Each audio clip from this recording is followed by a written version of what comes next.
Alhamdulillah Rabbil Alamin. Tu nous as quittés. Donc, toi, Médine, cet après-midi du 30 mai 2022.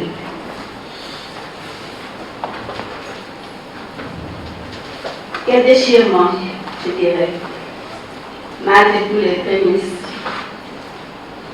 Mais nous rendons grâce à Dieu. Car tu as tellement vécu. Alhamdulillah. Amina Singissé a vécu plus de 80 ans. Alhamdulillah. Moi, j'ai vécu 20 ans avec lui. Mais je peux dire qu'il ne faisait que du bien. Amédine était un bon musulman. Je peux en témoigner. Si je dis qu'il était un bon musulman, il était toujours en ablution. Il aimait les prières, respectait les heures de prière et faisait des prières facultatives, surtout la nuit. Il aimait le jeûne et il acceptait toujours l'ordre divin. Toujours prêt à aider son prochain. Même le mois de Ramadan, qui a précédé sa disparition, il avait exprimé le désir de jeûner, alors qu'il n'en était plus capable.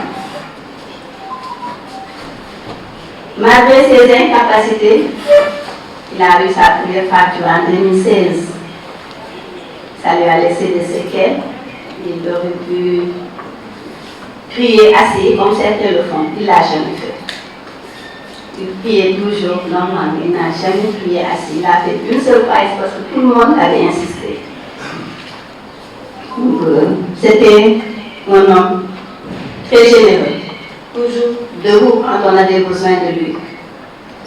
Des conseils, l'orientation, l'assistance. Un homme très généreux. Donc nous pouvons espérer qu'il est parti absous de tout péché et qu'il est au paradis. Oui, je l'ai vu à l'œuvre pendant une vingtaine d'années, que je considère comme un bonus, alhamdulillah, puisqu'il a vécu 20 ans de plus que le prophète. Donc, quand on a vécu 63 ans déjà, on peut dire alhamdulillah, 7 ans de plus que Sayyidina l'imam, et il a su bien en profiter. Il a eu le courage de se remarier à 63 ans, après une si longue attente. Pour cela, je dirais qu'il a fallu beaucoup de foi, mais aussi une grande connaissance, une grande sagesse. Amédine était un artiste, un expert en audiovisuel, mais aussi un croyant, un patient, un savant, un homme très sage. Je dirais qu'il avait capté ma fréquence en 1996 par le canal de son ami et frère Tidiane Dia, juste à travers une photo. Dieu nous a réunis pour la vie le 11 mai 2002. Notre première sortie fut au Gorée, bien sûr. L'architecture, l'histoire, l'artisanat, les amis, nous avons tout visité. Notre dernière sortie également fut pour Gorée avec notre fille Anta, témoin de nos meilleurs ou de nos pires moments, je dirais. Et c'était un artiste. C'était aussi un homme très ouvert, affectueux, généreux. Pas tout le monde le dira, mais exigeant.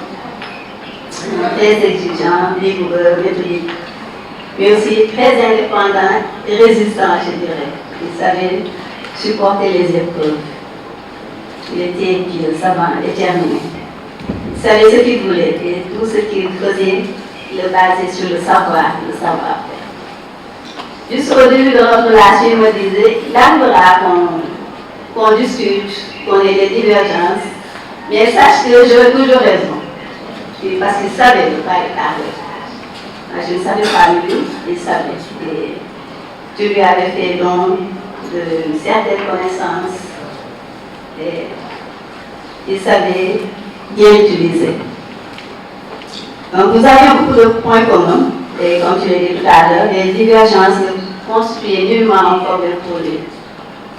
Il considérait, ou bien plutôt il était en pratique une de ses devises préférées, accepter les différences, reconnaître les divergences et vivre ensemble. Notre union a résisté aux épreuves grâce à sa ténacité. C'est un homme très tenace. Je dirais qu'il m'a aimé, soutenu et accepté beaucoup de sacrifices, surtout durant la maladie de ma mère. On s'est connus en 2002, ma maman était déjà malade, alitée pendant une dizaine d'années. Dans ce sens-là, il m'a soutenu, aidé. Il a également aimé et respecté mon père. Il en a fait un ami, un confident. La première fois qu'il m'a rendu visite d'ailleurs, c'est avec mon papa qu'il a discuté pendant toute la soirée. C'était un homme bon, je dirais. Je ne doute pas qu'il aura habitat plus tard au paradis. Il avait aussi beaucoup d'aumôniers. Et ça, on dit que c'est un signe de bonté, n'est-ce pas? Donc, on dit seulement Alhamdulillah. Alhamdulillah. Il nous a bien accompagnés, nous avons eu de bons moments avec nos enfants, nos petits-enfants. Ma petite-fille, Sokhna Binta, demande à moi accueillir. Maman me dit, où est-ce qu'il est? Je veux qu'il vienne, je veux le voir. Et ça me donne des frissons. Donc, je terminerai seulement en priant pour lui, que le paradis soit sa demeure éternelle. Et que notre fille, Anta, qui tient vraiment beaucoup de son papa, elle a toutes les qualités de ce genre de longue vie. Je profite également de l'occasion pour remercier tout d'abord mon fils Élie, qui m'a bien soutenu, toujours présent, alhamdoulilah. Mes frères, mes soeurs, mes amis, c'est là-bas, elle est toujours avec moi, c'est la médienne. Tamoulaye, absente pour raison professionnelle. Elles sont toujours là avec moi, la famille Laël, qui a aidé ma fille découvrir des parents, des amis. Apelère, Nalésia. Je dis merci à tous les parents, Baba Yaya, tonton Lili, tonton Maristal. Monsieur le Président, je voudrais, avant de dire, de faire mon témoignage sur la ministre de la Sécurité, que vous me permettiez de faire une digression. Une digression que je n'avais pas prévue, mais qui s'est imposée à moi quand j'ai vu dans cette salle un homme qui m'a marqué. Cet homme, c'est le professeur Cheikh Aliou.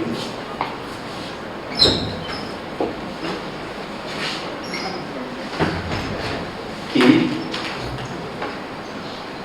en 1966 et en 1967, était mon professeur en première et en terminale à l'école normale Jean.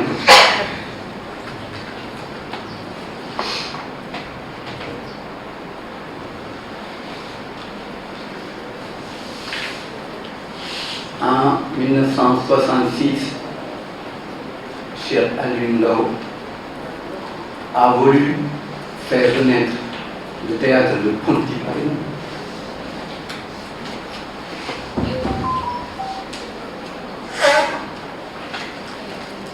Nous avons été jeunes, les premiers acteurs à qui il avait demandé de jouer l'exil.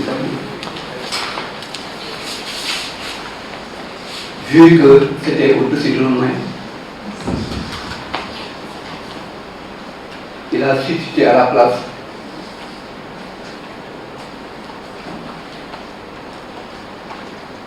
une autre de ces pièces intitulée Le fil de l'âme.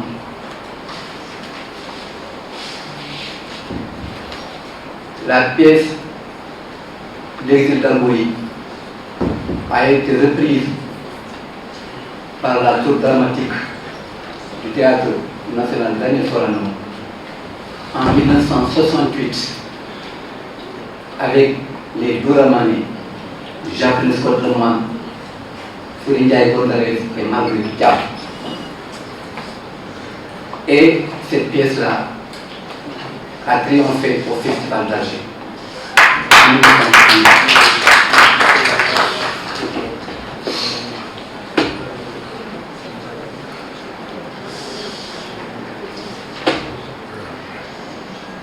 Que Dieu vous garde, maître. Que Dieu vous garde.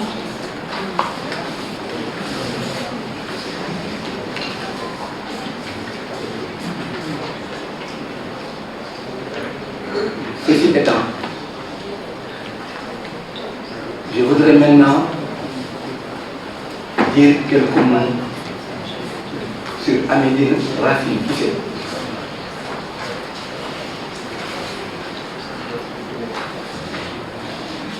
Quand j'ai su que je devais porter témoignage sur Amédine Racine Guissé, de fierté de parler d'un homme tel qu'Amédine, mais appréhension d'en dire trop. Mais j'ai aussitôt refoulé ce dernier ressenti, car comme Amédine, j'aborde le dithyrambe et la flagornerie.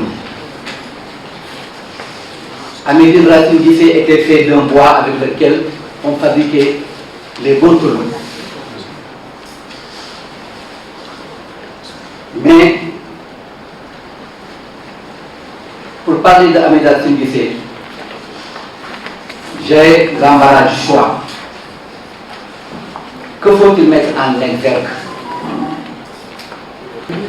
Son urbanité envers les autres. Urbanité. Urbanité. Non, je vois bien.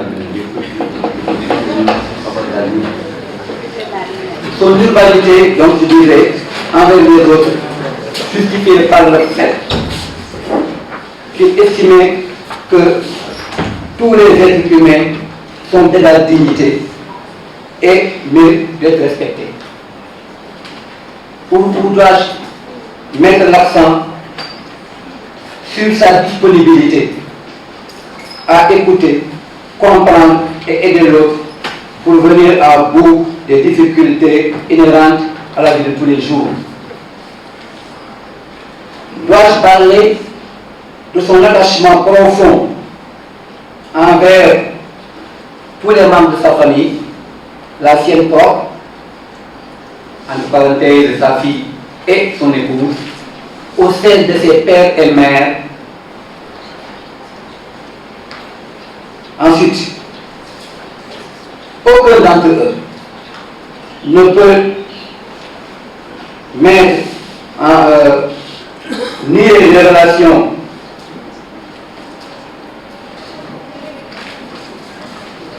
dénuées de toute hypocrisie que Amédine entretenait avec eux. Dois-je parler de son statut de disciple de Seydina Limamou Laye, dont les membres de la Sainte Famille le tenaient en haute estime pour son dévouement sans équivoque? Que dire de sa fertilité intellectuelle qui faisait de lui qu'il était en même temps poète, essayiste, éditorialiste, scénariste et cinéaste? Enfin, Amédine Racine Guissé, son militantisme de gauche a été le socle de sa vie. Amédine, toute sa vie durant, a été un combattant de la libération des peuples africains. Il n'a jamais transigé.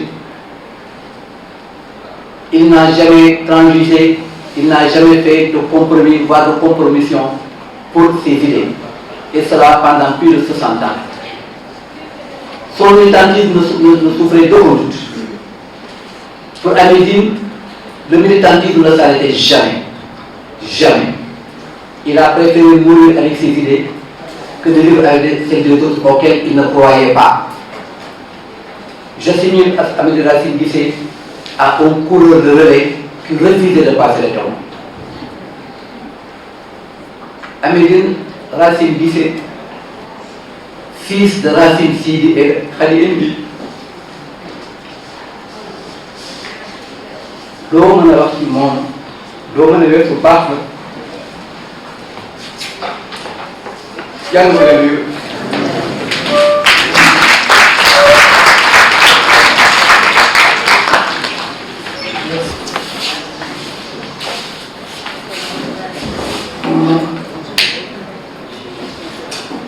asalaamaaleykum mbooloo mi ngeen baal ma mosuma wax si moom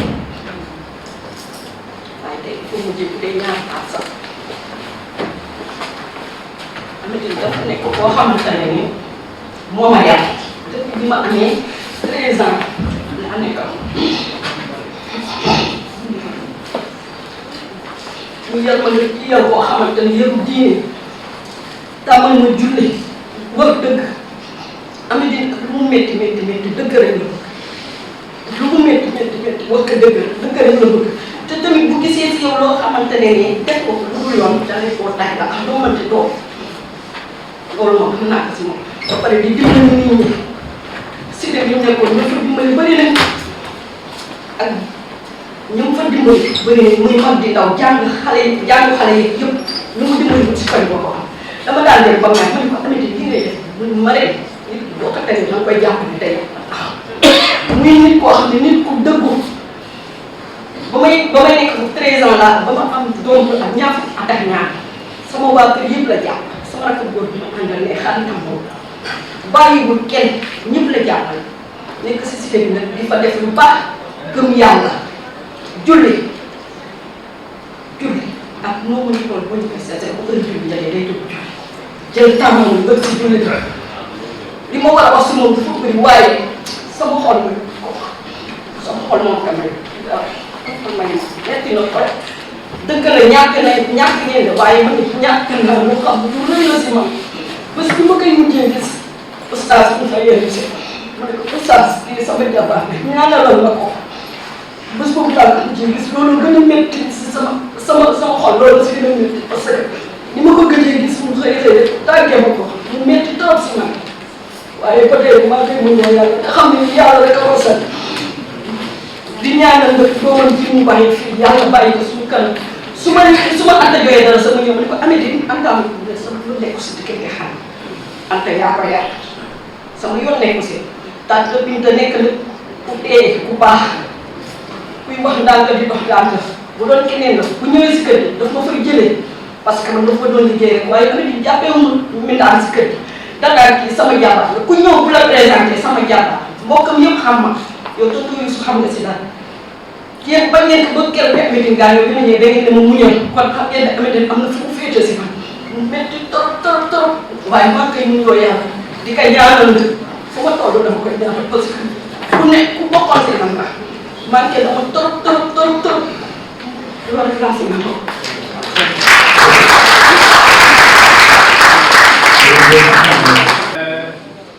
Franchement, les paroles sont très généreuses, mais très intéressantes.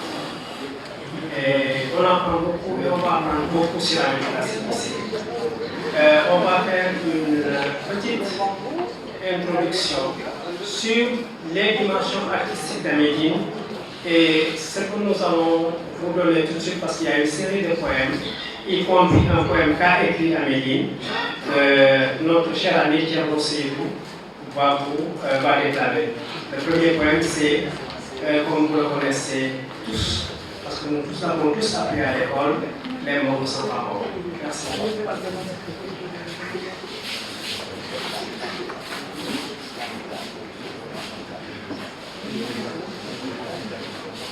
Les morts ne sont pas morts. Les morts ne sont pas morts. Les morts ne sont pas morts. Écoute plus souvent les choses que les êtres. La voix du feu s'entend. Entend la voix de l'eau. Écoute dans le vent. Le buisson en sanglots, c'est le souffle des ancêtres. Ceux qui sont morts ne sont jamais partis. Ils sont dans l'ombre qui s'éclaire et dans l'ombre qui s'épaissit. Les morts ne sont pas sous la terre. Ils sont dans l'arbre qui frémit. Ils sont dans le bois qui gémit. Ils sont dans l'eau qui coule. Ils sont dans l'eau qui dort. Ils sont dans la cave. Ils sont dans la foule. Les morts ne sont pas morts. Ceux qui sont morts ne sont jamais partis. Ils sont dans le sein de la femme. Ils sont dans le feu qui s'éteint. Ils sont dans le rocher qui geint. Ils sont dans les herbes qui pleurent. Ils sont dans la forêt. Ils sont dans la demeure. Les morts ne sont pas morts. Écoute plus souvent les choses que les êtres. La voix du feu s'entend. Entend la voix de l'eau. Écoute dans le vent. Le buisson en sanglots, c'est le souffle des ancêtres. Le souffle des ancêtres morts, qui ne sont jamais partis, qui ne sont pas sous terre, qui ne sont pas morts. Écoute plus souvent les choses que les êtres. La voix du feu s'entend. Entend la voix de l'eau, écoute dans le vent, le buisson en sanglots, c'est le souffle des ancêtres. Il redit chaque jour le pacte, le grand pacte qui lie à la loi notre sort. Aux actes des souffles plus forts, le sort de nos morts qui ne sont pas morts, le lourd pacte qui nous lie aux actes des souffles qui se meurent dans le lit et sur les rives du fleuve, dans plusieurs souffles qui se meurent dans le rocher qui geint et dans l'air qui pleure, des souffles qui demeurent dans l'ombre qui s'éclaire, on s'épaissit, dans l'arbre qui frémit, dans le bois qui gémit et dans l'eau qui coule et dans l'eau qui dort. Des souffles plus forts qui ont pris le souffle des morts qui ne sont pas morts, les morts qui ne sont pas partis, les morts qui ne sont pas sous terre. Écoute plus souvent les choses que les êtres. Biragoudjo, les contes d'Amadou Koumba.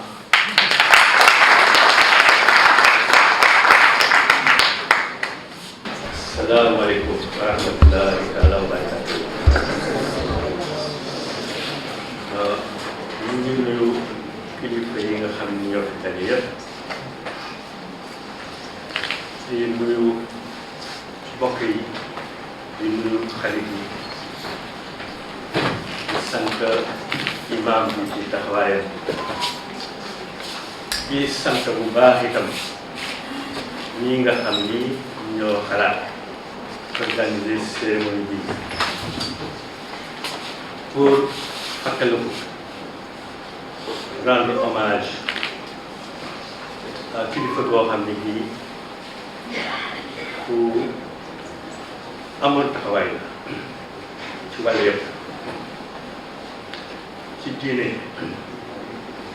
ak ci bokk bi ak ci engagement politique am sacrifier boppam service su nit ñi sacrifier boppam ci cause réewam ak développement réewam ci wàll yëpp guddi ak bëccëg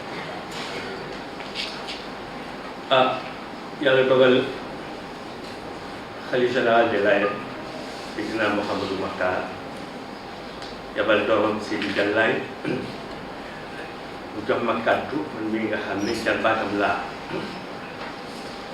moo wax ci turam mu ngi am mbégte ci cérémonie di ñaan yàlla mu barkeel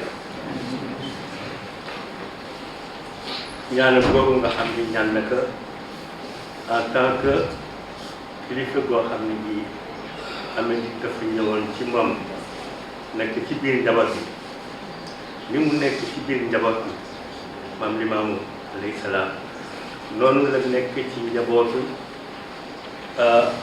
kuréelu diine yëpp yi nga xam ne am na ci Sénégal foo ci dem rek am na fa ñoo xam ne ñii surtout ñi nga xam ne ñoo gën a jigéen ay xaritam lañu ay kóllëreem lañu mu jàpp leen donc noonu it la mel ci njabootu communauté yëpp mbokk yi ñu ngi am mbégte di yor kàddu ndax amee di noonu dafa nekkoon suñu xarit yàlla dogal bi mu ñëwee jóge France maam Alassane Laye mi nga xam ne mooy waajuru jàll ma ne toog nekkoon 4e xalif général des Layènes ci moom la ñu ñëwoon directement ba mu ëgsee itam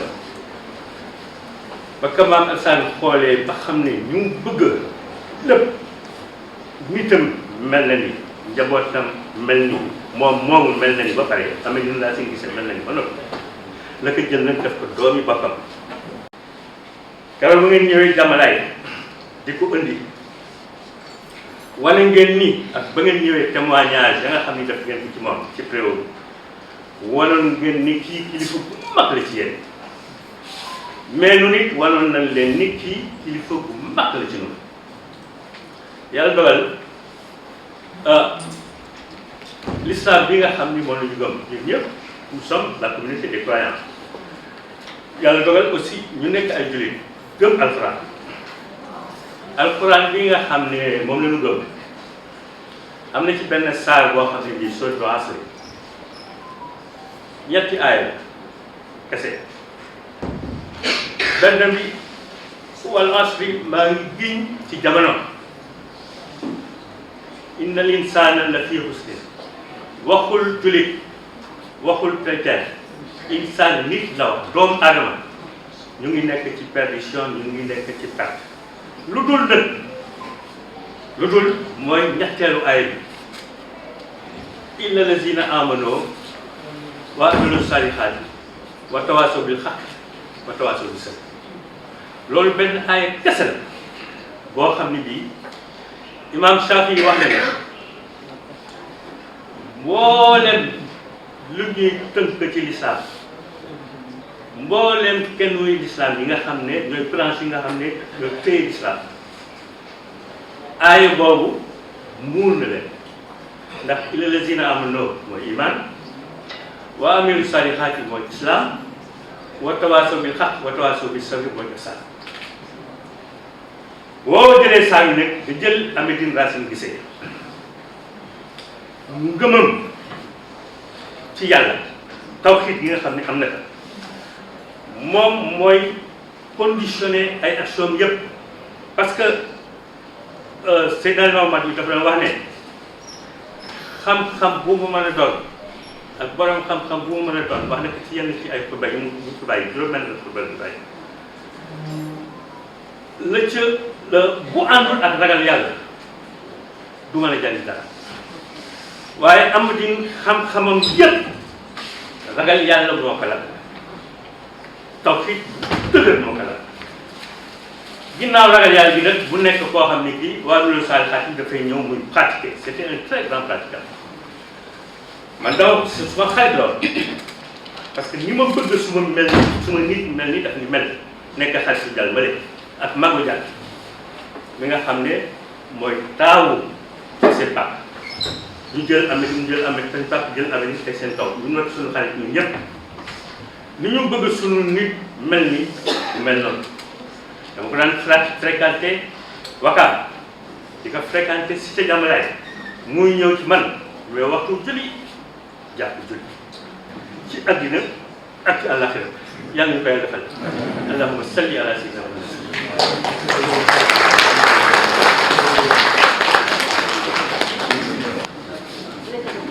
Bonjour à tous.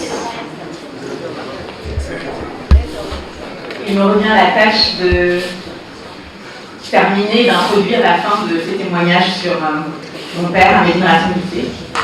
On m'a rappelé à l'ordre en disant que j'avais comme tout le monde 5 minutes, mais comme personne n'a pris 5 minutes, je vais prendre le temps qu'il me faut. Je suis prête à subir les foudres des organisateurs. Je voudrais commencer, on m'a rappelé 5 minutes. Bon. Je voudrais simplement introduire mon père comme il m'introduisait quand je rencontrais, quand il me présentait à des gens, à savoir qu'il me disait voilà, c'est Anta, c'est ma fille, mais c'est aussi mon amie.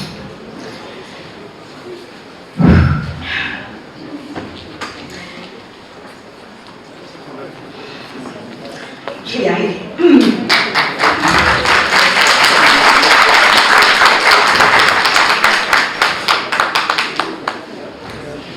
Amédine Rasmussen, c'était aussi mon amie. On a eu de beaux témoignages aujourd'hui. J'avais pas envie de pleurer, mais bon, c'est normal, ça fait partie de ça aussi. Mais pour ceux qui connaissent mon père, vous savez que quand il est ému, quand il y a quelque chose de beau, quand il y a quelque chose qui le touche, la larme vient et ce n'est pas une manifestation de faiblesse, c'est juste une manifestation d'humanité et c'est quelque chose que j'embrasse profondément. On l'a dit, tout le monde l'a dit, mais c'est important que je le redise aussi parce que c'est comme ça qu'il m'a élevé. Et c'est ce qu'il m'a donné, je pense que c'est l'héritage que je chéris le plus profondément, c'est son amour des gens, son amour de l'humanité, son amour des gens, mais vraiment profondément. On a souvent des gens qui sont dans la politique, des gens qui se disent de gauche, qui ont des principes dans la tête, mais qui ne manifestent pas les principes dans la vie. Et je pense que s'il y a une chose sur laquelle tout le monde est d'accord, c'est que mon père avait profondément ancré le fait qu'il pratiquait ce qu'il prêchait et qu'il croyait profondément aux principes qui ont tout le temps guidé sa vie sur la nécessité de respecter tout le monde, quelle que soit son origine, quelle que soit son origine sociale, quelle que soit sa race, quelle que soit sa religion. Et cette faculté d'embrasser le monde et d'embrasser les gens est quelque chose qui, pour moi, le caractérise profondément. J'ai pas de papier, je voulais pas préparer quelque chose de particulier pour parler de mon père parce que c'était au-delà de ça. Je pense que tous ceux qui nous connaissent savent le lien que nous avions l'un avec l'autre. J'en profite pour remercier ma mère qui est présente dans la salle, Monique Florian, pour la remercier d'avoir choisi mon père pour être mon père. Je crois qu'on nous apprend à respecter nos parents, à aimer nos parents, mais tout le monde n'a pas la possibilité de dire qu'il admirait profondément ses parents. Et moi, j'admirais profondément mon père. Il y avait une complicité. J'admirais son amour de la vie, son amour de l'art, son amour des belles choses et sa sincérité surtout. Ça, c'est quelque chose qui est revenu beaucoup dans les témoignages, mais c'était un homme de vérité, un homme extrêmement sincère, extrêmement sensible et qui avait une énorme patience sur laquelle je travaille encore de mon côté. Mais lui, il avait une grande patience et une grande faculté de pardon et de se mettre un petit peu au-dessus des choses et de comprendre les gens. Et ça, je pense que c'est quelque chose que tout le monde, tous les gens qui l'ont connu, a pu apprécier. Il y a une phrase de Maya Angelou que j'aime beaucoup, je la dis un peu de tête, mais qui est de dire qu'on peut oublier ce que quelqu'un a dit, on peut oublier ce que quelqu'un a fait, mais on n'oublie jamais comment la personne nous a fait ce que la personne nous a fait ressentir. Et en fait, je pense que vraiment, pour moi, ça symbolise l'expérience que chacun d'entre nous a pu avoir avec papa, à savoir qu'on a toujours, que ce soit dans les moments de doute, que ce soit dans les moments où on avait besoin de conseils, que ce soit dans les moments de peine, que ce soit dans les moments de joie, il a toujours été là pour nous faire ressentir des choses, nous faire dépasser, nous faire nous sentir bien. C'est quelqu'un qui profondément faisait les choses pour que les gens se sentent bien et apporter sa petite pierre à l'édifice de... Voilà, il me disait toujours, le bonheur n'existe pas, il n'existe que des instants de bonheur. Et il a été, je pense, l'architecte de beaucoup de moments de bonheur, de nombreuses personnes qui sont dans la salle et de nombreuses personnes qui ne sont pas présentes aujourd'hui. J'aurais tellement de choses à redire sur mon père, tellement de témoignages. Je pense que, et vous aurez tout à l'heure un diaporama, une chose qu'on se souviendra, c'est son grand sourire et son grand rire. C'est un homme qui aimait rire, c'était un homme qui aimait partager, c'était un homme qui aimait la vie. Et même s'il n'est plus là aujourd'hui, il est toujours présent parce que, comme on l'a dit tout à l'heure, les morts ne sont pas morts. Moi personnellement, chaque fois que je me regarde dans la glace, je vois bien qu'il est là. Mais aussi dans les rapports qu'il a su établir avec les gens et que j'ai pu aussi, dont j'ai pu hériter.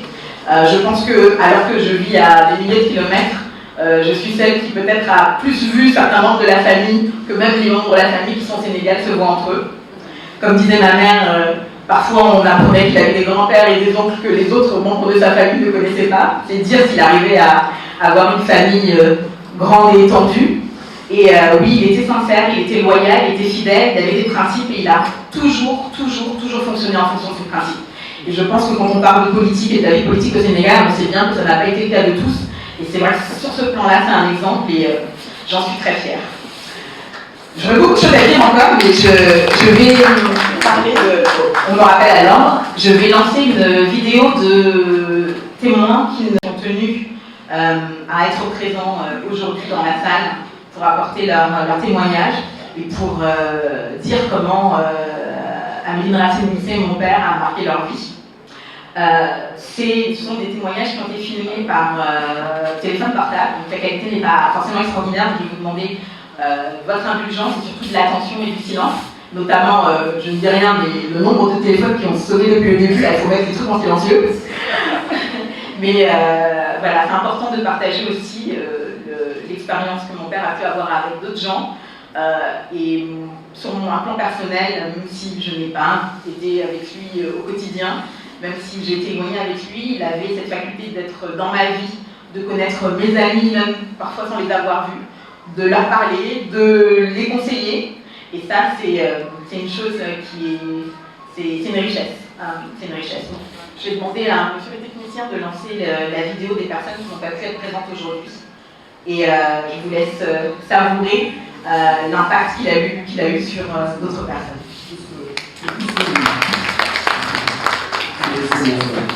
Nous sommes ensemble depuis 80 ans, parce que depuis l'école primaire, on est ensemble, on ne s'est jamais quitté. Nos parents aussi ne se sont jamais quittés. Ce qui fait que nos familles, en fait, étaient unies, c'était la même famille. Les lycées me disaient d'ailleurs récemment quand on m'a appelé, avant son décès, que chaque nuit, elle me disait, demain, il y a un papa, il y a un papa. Parce que nous avons gagné le monde. Voilà. Nous, on les considère comme tel. Voilà. Donc, pour dire simplement que Amélie, c'est plus que même c'était mon frère. J'allais souvent à Ouakam avec les enfants de voir Sylvie, il y a Papa Yamé, ici à Maka. Nous avons vraiment chez lui de voir à Ouakam sur le temps. C'est une situation perspective qui ont fait que ces contacts se sont estompés. Parce que les déplacements sont devenus difficiles, elles ne pouvons plus nous voir. Mais, comme je t'ai dit tantôt, c'est comme si, par télépathie, nous ne nous sommes jamais quittés. Quand je dis Amélie, c'est toute une histoire autour de son nom. De la même manière, pour lui, c'est une histoire. Comme j'ai dit tantôt, nous étions émus de ce que nous étions. C'est pourquoi, comme je vous ai expliqué, nous avons quitté l'amicale scolaire de Messélouka pour former ce gouvernement scolaire auquel nous participons tous, lui, moi-même, Cheikh Méjou, Cheikh Pierre Gaï, Mama Bouba, Kader Fall, etc., Cheikh Sarr, Donc, nous nous sommes jamais quittés. Nous voyons à Mori, il y a nous second Théo, que famille Théo, qui t'a nous installé fille, qui voit comme, et c'est là, ils vont ouvrir. Ils sont malades, il y a un Théo, qui voit, qui voit que par où. Et, puis, tu as dit, mais on crée, il y a beaucoup de parce que il n'avait de problème avec personne. Il s'était retranché derrière la religion. Entièrement la religion. C'est ça qui l'intéresse. Rien de plus ne l'intéressait. Homme de culture, homme de culture, homme de science. Avec nous. C'est ça que les gens doivent savoir. Vous savez, je crois que c'est parce qu'il disait comme ça, quelque chose comme ça, quand il a beaucoup appris, lui s'est retourné et a dit, en tout cas, ce que je sais, c'est que je ne sais rien. Voilà, ce que je sais, c'est que je ne sais rien. Parce que, comme disait l'autre aussi,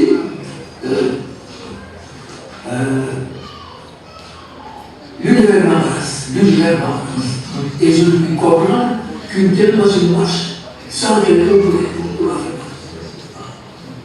Donc, xam-xam yëpp ci la ñu mujj da ngay dem ba sës ba xam ni mënatoo dem boo mën dem nag ka dellu ko nga xam ne moom ka dellu ñun ñëpp dañuy dellu moo tax mu ñëw nekk fii ci Yoff ci Layeen bi pour terminer sa vie comme c'est bon. Voilà, merci tonton. Je sais ce que tu as fait pour lui, Abraham. Ce que nos enfants ont fait pour nous, Abraham. Vous ne nous avez pas laissé tomber. Vous ne nous avez pas oublié. Ne jamais oublié. L'homme, il y en a qui sont pas faits. Il y en a qui sont pas faits. Il y en a qui sont pas faits. Que vous l'avez dit, il y a un élément sur le cœur. Il y a un son. Il y a un élément. Ça fait, oui, il y a un élément. Nous sommes les petits deux. Décembre. Nous le laissons. Dans ces cours. Nous le laissons. Merci bien. Merci, tonton. Merci, tonton. Merci.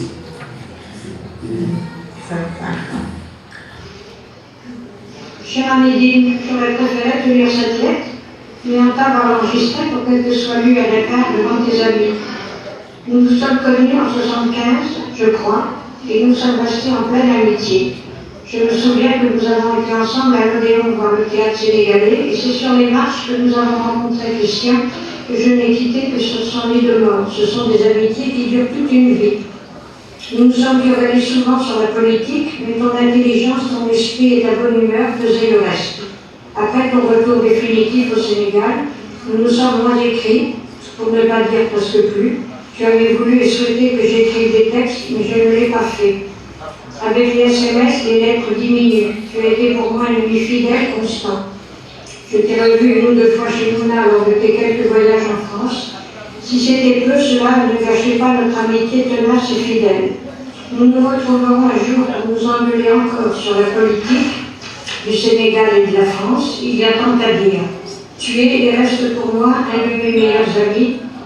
Et tu as eu avec Mouna une fille exceptionnelle et rare. Je l'aime comme ma nièce et elle me comprend bien. Je t'embrasse très fort, ta vieille amie Marianne.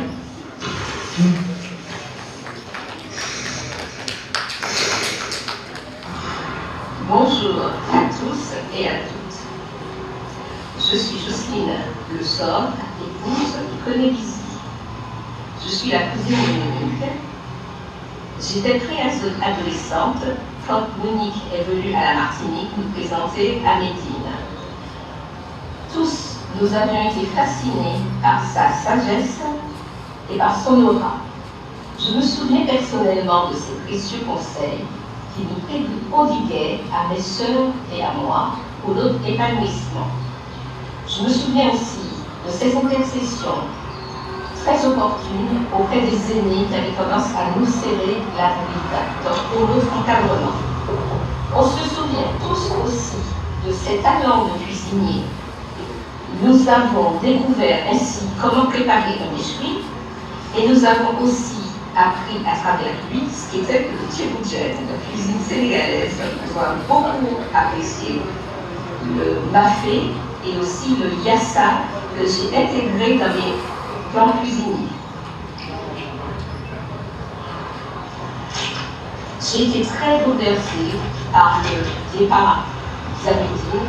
Vraiment, je ne m'attendais pas à sa disparition. C'est un peu un grand frère que j'ai perdu. Cela m'a fait mal et j'ai un immense regret de n'avoir pas pu profiter à ses côtés plus longtemps.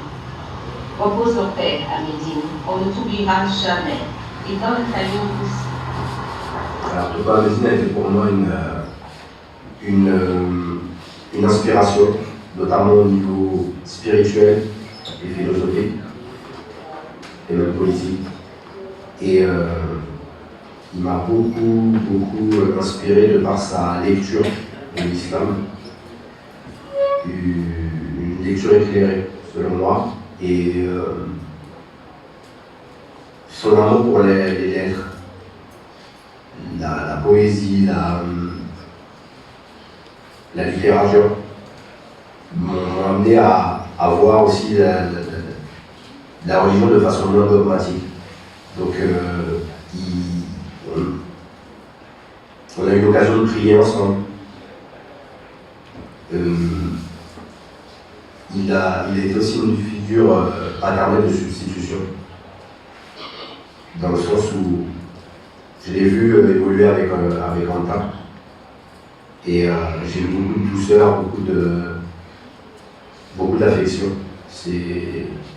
On va dire c'est même clairement la figure paternelle qui m'a le plus impacté, et notamment lorsqu'il a œuvré pour mon mariage en 2015 et qui s'est porté caution et témoin avec, notamment il a engagé des amis proches à lui pour que je puisse avoir un témoin au Sénégal, et ça c'est quelque chose qui m'a beaucoup touché, et on a eu l'occasion de prier ensemble, d'échanger sur beaucoup de choses.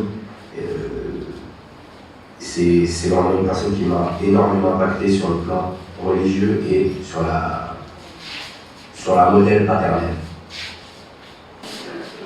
déglu leen mbokk yi déglu leen yuuxu suufu Sénégal ànd ak yuuxu salu ja ca Gorée sama fàttaliku di metti di naqari sama làmmiñ di sax deret boobu nañu Umar Diop nañu boobee waa Ndeer ak ña ca Caaroy géej gi di ginax di ŋaax ngelaw li di sat ni rab asamaan si di dëndu ni kënu ñii di xaaj ngir di naqar déglu leen mbokk yi déglu leen yuuxu suufu Sénégal ànd ak yuuxu salu ja ca Gorée sama fàttaliku di metti di naqari sama làmmiñ di sax deret boobu nañu Umar Diop nañu boomee waa Ndeer ak ña ca Caaroy taal bay takk ñii tali yi di tàkk di futu bés fees dell ak yuuxu bi xar wala ya tàkk jëppet dama yëwal sëg ya xooj sëg ak seeni der sëg ya di saliir ngir naqarlu déglu leen mbokk yi déglu leen yuuxu suufu Sénégal ànd ak yuuxu salu ja ca Gorée sama fàttaliku di bët di neex sama làmmiñ di safle ma làmboo ak leer jaar ci sëg yi junni Umar dekkiwaat leer bi sulli waa Ndeer ak di ca Caaroy yuuxu yi fas di taras di jolli bay folli doon ay waxi ngalam ñuy nes-nesi ni jant bu bees di leeral ba su fecceeb déglu leen mbokk yi déglu leen yuuxu Sénégal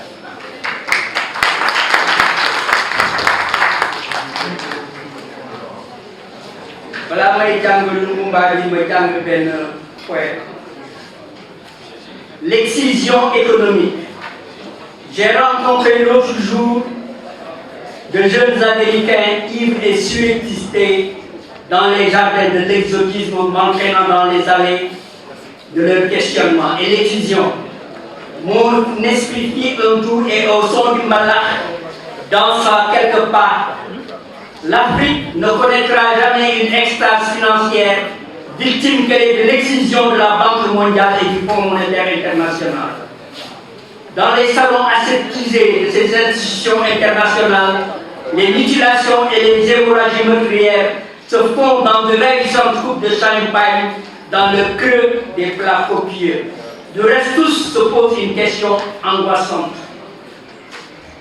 Moi, Allah, le développement de l'Afrique me trouvera-t-il en vie?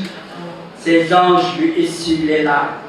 Les économistes usant des chapelets de colis misent sur le jugement dernier pour châtier à jamais l'hégémonie occidentale et aimeraient se convertir dans les mosquées de l'ajustement structurel et ainsi tromper la vigilance des anges. En distribuant des pilules contraceptives, ajustement structurel aux économies africaines, les bailleurs de fonds organisent-ils le sommeil ou le réveil du tiers-monde? Les ateliers économico-politiques de la Banque mondiale se délectent ainsi de certains avortements. L'agonie et la faim n'engendront-elles pas les génies africains? En tout cas, la Banque mondiale et le FMI dansent dans les nightclubs des ventres ballonnés des enfants d'Afrique et d'ailleurs.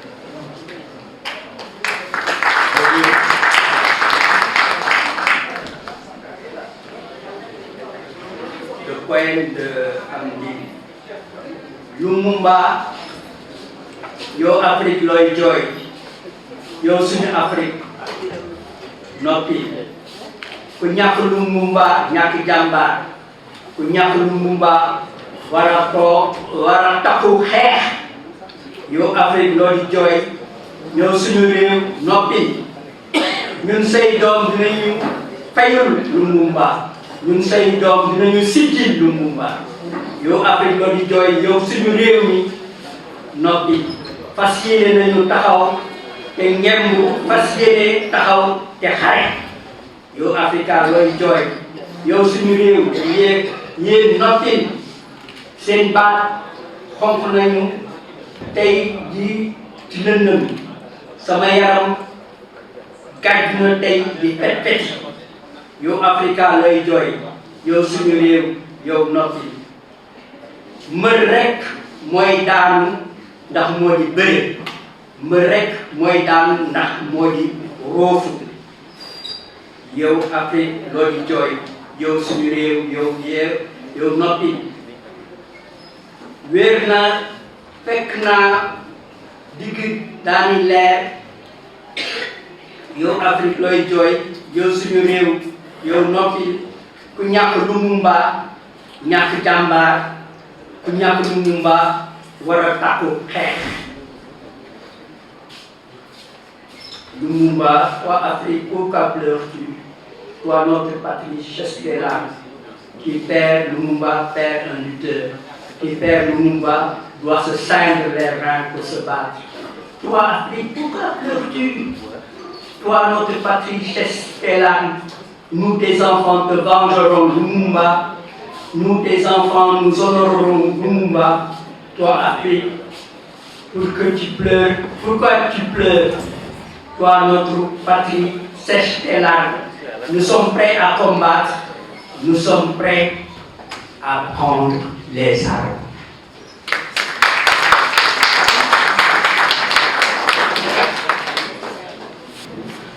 Achetez à chacune notre salut fraternel. La question que Yusuf Madame va présenter est d'une importance capitale. Certains pensent qu'une bonne partie des problèmes auxquels nous sommes confrontés, que ce soit au Sénégal ou dans les pays de la sous-région, et même plus loin, viennent du fait que nous sommes confrontés à une crise de leadership. Parce que je parle de crise de leadership, je ne parle pas de Macky Sall, ni de Sonko, ni d'autres. je parle de ce dont on va parler, c'est-à-dire les intellectuels qui ont capitulé. Quand je dis qu'ils ont capitulé, je ne parle pas de la lutte, hein, je ne parle pas de leur engagement dans la lutte. Je parle des problèmes auxquels ils devaient accepter de se confronter. Il y a des questions sur lesquelles les intellectuels, notamment ceux qui sont qualifiés d'intellectuels de gauche, fuient, capitulent carrément. Parce que vous entendez nos professeurs d'université, de sciences économiques, de sciences politiques, de sciences juridiques parler, c'est tragique. D'abord, ils ne comprennent pas qu'il y a une crise du savoir dans les universités qui prétendent puiser le savoir du monde, et que toute une partie de matière résulte d'une fragmentation de ce savoir. Moi, je ne crois pas qu'il soit légitime, hein, peut-être que j'ai dit des bêtises, qu'une faculté de sciences et politiques soit légitime. Je ne pense pas. C'est ce que j'appelle un contre-savoir. Alors, nos intellectuels devraient affronter des questions qu'ils n'avaient pas choisies. C'est vrai que pour moi, l'intellectuel choisit les thèmes librement, les thèmes qu'il aborde. Peut-être que ce qui distingue Amédine d'autres, c'est que lui, ce n'était pas un chef, c'était un dirigeant. Le chef se nourrit de la distance qui le sépare à l'autre. Le dirigeant, à l'inverse, se nourrit de la réduction de cette distance. Un dirigeant éclaire, un dirigeant inspire, un dirigeant encourage. Parce que pour le dirigeant, tous les militants sont égaux. Et il ne s'agit pas seulement d'égalité de droit, il s'agit d'égalité d'opportunité pour l'efficacité dans le combat. Il n'y a plus de gourou. Le temps de gourou est terminé, ils sont morts et bien morts. Il y a des camarades, des égaux, et la discussion n'est pas une coquetterie. La discussion, c'est le principal outil d'élaboration. C'est le principal outil de définition de ligne. Il n'y a pas de professeur émérite qui vient du haut de je ne sais quelle estrade dire la vérité. La vérité, elle se crée dans l'interpellation, dans le questionnement. Et Amédine Racine Guissé est l'inverse d'un gourou. Moi, j'ai discuté avec lui que 2 fois, je n'ai pas beaucoup fréquenté. La première fois, c'était à mon retour du Sénégal, mais il avait cette compréhension-là qu'il n'y avait pas de dirigeant sacré, hein, et que la parole du dirigeant n'est pas sacrée, elle n'est pas prophétique, elle n'est pas coranique. Elle n'a pas ce statut-là. Elle est questionnable, elle est réfutable. Et c'est dans cette confrontation-là, des gens beaucoup plus prestigieux que nous l'ont dit avant nous, c'est dans cette confrontation-là que se forge l'organisation de combat. Et ça, c'est l'une des différences entre Amédine et beaucoup d'autres. Il ne s'est jamais pris pour le Mao sénégalais. En tout cas, nous, quand il était en contact avec nous, il n'a jamais eu cette posture-là. Il ne s'est jamais pris pour le grand timonier sénégalais. Mais soumettre ses idées, y compris à l'attention d'adversaires ou de concurrents, les tester à la lui. Et de son point de vue-là, c'est un précurseur. Alors, je ne sais pas quel est son parcours professionnel, mais il est clair qu'il aurait été à l'aise dans des entités où on avait tendance à aplatir les organigrammes. C'est les quelques mots que je voulais dire avant de passer la parole à quelqu'un qui n'est pas seulement son frère, c'est quelqu'un que j'ai connu indépendamment, que j'ai connu avant de connaître Amédine, que j'ai connu dans la lutte. Et donc, ce n'est pas seulement en tant que parent qui va intervenir, c'est en tant que combattant. Il y en a qui disent qu'ils ont cessé la lutte, non, ils sont dans la lutte, parce qu'à chaque seconde où ils pensent, ils sont dans la lutte. Et c'est ce devoir-là que nous avons envers ceux qui sont plus jeunes que nous. Quand on pense, on milite. Quand on lance sa pensée, on milite. Il n'y a pas de complexe d'infériorité, de honte à avoir. Il faudra dire que la parole.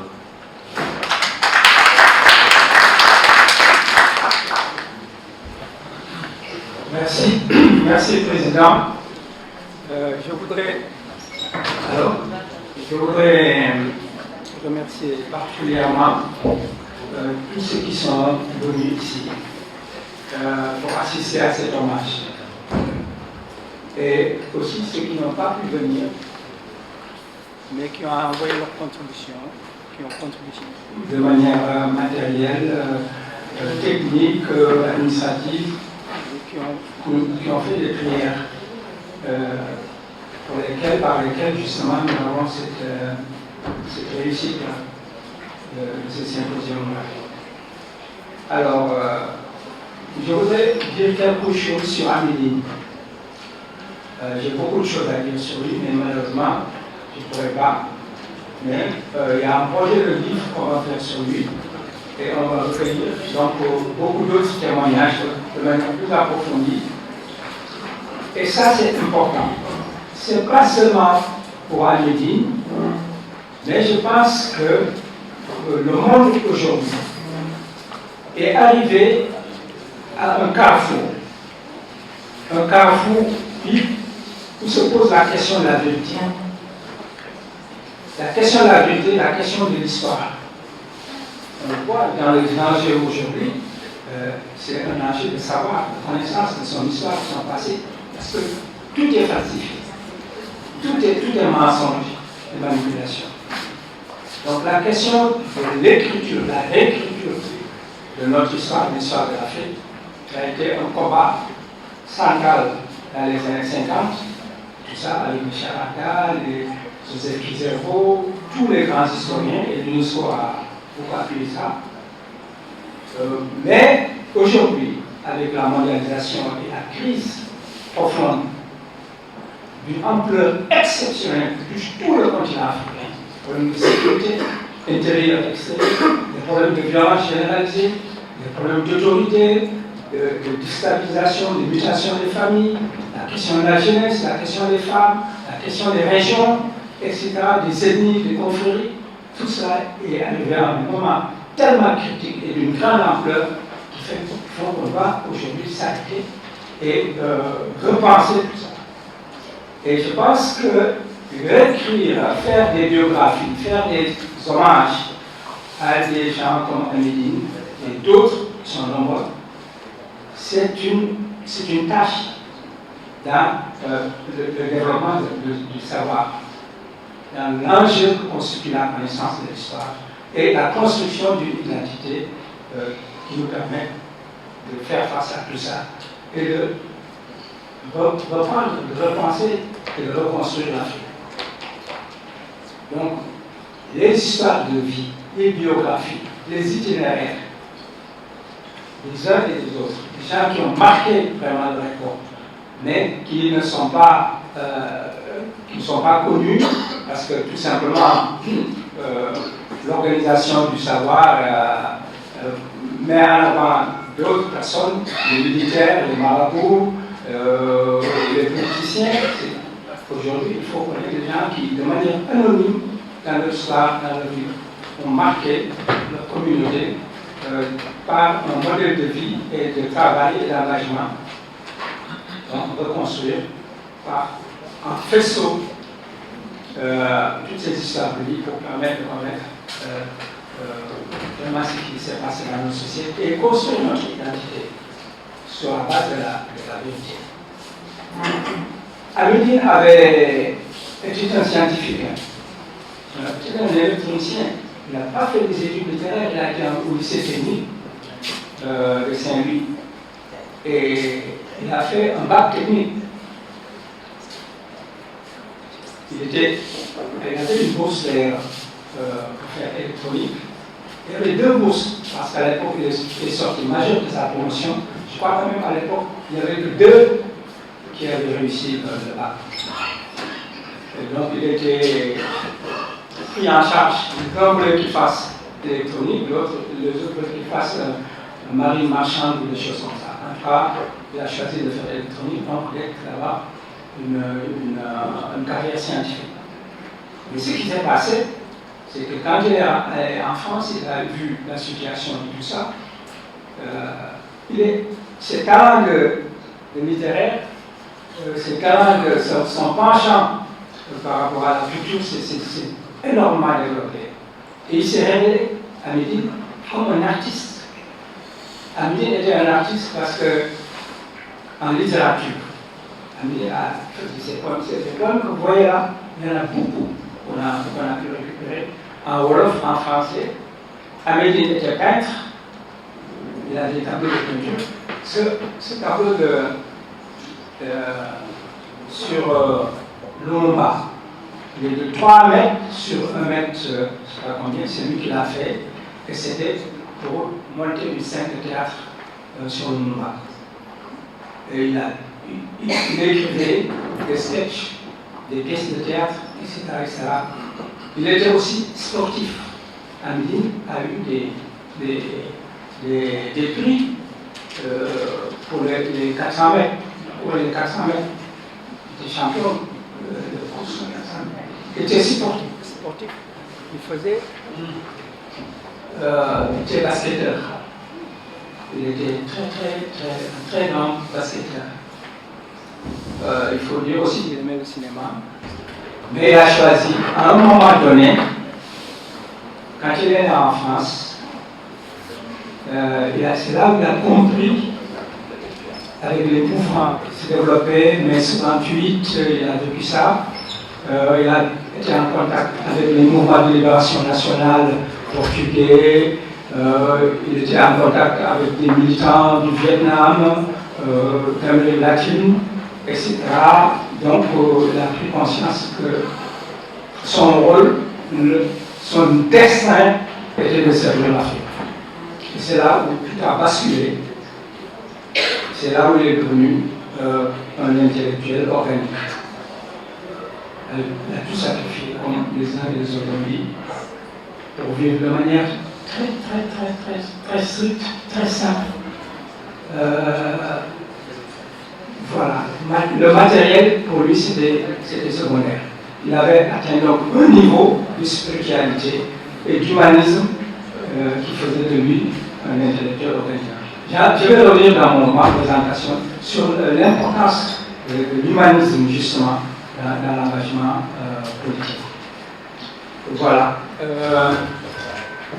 Les intellectuels ont toujours eu un rôle dans le changement social, parce que c'est eux qui ont les idées, qui ont les connaissances, c'est eux qui élaborent donc un certain nombre de concepts et de projets pour le développement social. Donc, il savait, lui, qu'il avait un rôle, une responsabilité, une mission à accomplir pour son pays. Je vais vous raconter une anecdote qui montre qu'à Médine, qui était en France, boursier, pour une formation de pointe, les témoignages ce matin ont tous montré les qualités, simplicité, le sens du partage de Médine, tout ce qu'il avait, le partage. Nous, au début, on ne comprenait pas. On pensait que, voilà, il était un peu radin et tout ça, mais à Médine, on partageait tout ce qu'il avait de nos autres. C'est après qu'on a compris tout ça. En France, il était dans une école de prestige, connue et reconnue, où les cadres issus de ces institutions étaient placés dans les meilleures structures dans le monde du travail. Le problème qui se pose en Afrique, c'est le problème de l'autonomie conceptuelle. Les Africains, avec la colonisation, avec le système néocolonial et impérialiste de domination, n'ont pas un corps d'idées, de pensée stratégique, directrice, qui fait que l'économie, la culture, le social, les enjeux de développement sont pensés par les Africains et que ça soit le guide des problèmes de développement, projet de programme de développement. Dès les années 90, à partir des années 80, avec l'instrument structurel, tous les pays pratiquement africains ont subi l'hégémonie intellectuelle occidentale des experts de l'FMI et de la Banque mondiale. Ceux-ci ont élaboré des concepts donc imposés à nos États qui sont tous analysés dans le surendettement parce qu'ils n'ont pas un corps d'idées autonome. En effet, ils sont dépourvus d'une idéologie politique cohérente et directrice, capable de mobiliser les masses sous la direction de l'élite politique dirigeante.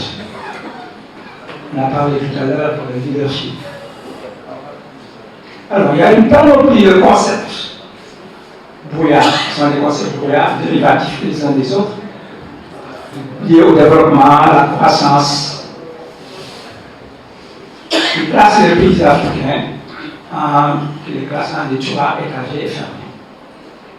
Les chiffres des statistiques de croissance du PIB, de croissance accélérée, sont savamment distillés pour masquer la confiscation de la souveraineté de ces États-nations du continent, qui restent plongés, la plupart, dans une détérioration politique quasi générale sur le continent.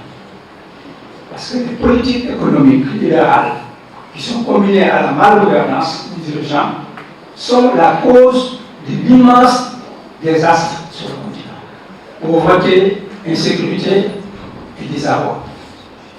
L'invasion du Sahel, puis de tout le continent africain du nord au sud, de l'est à l'ouest, au niveau central, par le terrorisme djihadiste, montre la faiblesse des États et la perte de légitimité qui aujourd'hui soulève les populations, la jeunesse, les régions contre les États et c'est les coups d'État militaires. Les coups d'État militaires, c'est rien d'autre que ça qu'il faut expliquer. L'incapacité, la fin des États politiques.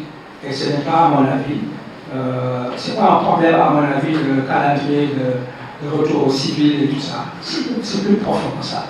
Le coup d'État militaire, c'est plus actuellement, avant peut-être. Mais maintenant, dans les conditions actuelles de l'Afrique, les coups d'État militaires ne sont pas simplement un problème d'opposition entre les militaires et les civils. Non, c'est plus profond que ça. Et même ces coups d'État militaires, il y a un autre aspect simple, c'est la question de la jeunesse. Tous les militaires sont 30 ans, 35 ans. C'est la question de la jeunesse. Ce n'est pas seulement la jeunesse des rues, etc., des quartiers, mais c'est la jeunesse au sein même de l'armée. Il faut réfléchir sur cette question-là. Alors, voilà un continent qui subit des défis liés à la mondialisation. À partir des années 80, tout le monde le sait, c'est un grand bouleversement, la technologie, les groupes privés qui contrôlent les satellites, le monde d'un cybermonde et tout ça. Il y a 3 types d'actualités. 1. L'actualité des grands ensembles et des regroupements vigilants. Le monde est un cybermonde, ne peut plus tolérer de petits États, ce n'est plus possible. C'est pourquoi en Europe, partout, il y a des grands ensembles, l'Union européenne, ça, etc. Les initiatives en Amérique latine, également les regroupements en Asie, etc. C'est des grands pays, c'est l'époque des grands pays. Voilà, des grands pays. La mondialisation, c'est des grands pays. C'est pourquoi on va continuer à entendre parler de la Russie, la Chine. On voit le monde maintenant en termes d'espace continental, de grandes régions. Donc, premier problème que ça pose. le monde est uni, il faudra grande richesse organisée. Deuxièmement, c'est la pluralité culturelle du monde. La mondialisation avec les technologies et la mobilité, tout ça, montre que le monde est pluriculturel. Ce n'est pas la culture occidentale universaliste qui va organiser le monde, qui doit organiser le monde, et ne peut plus organiser le monde.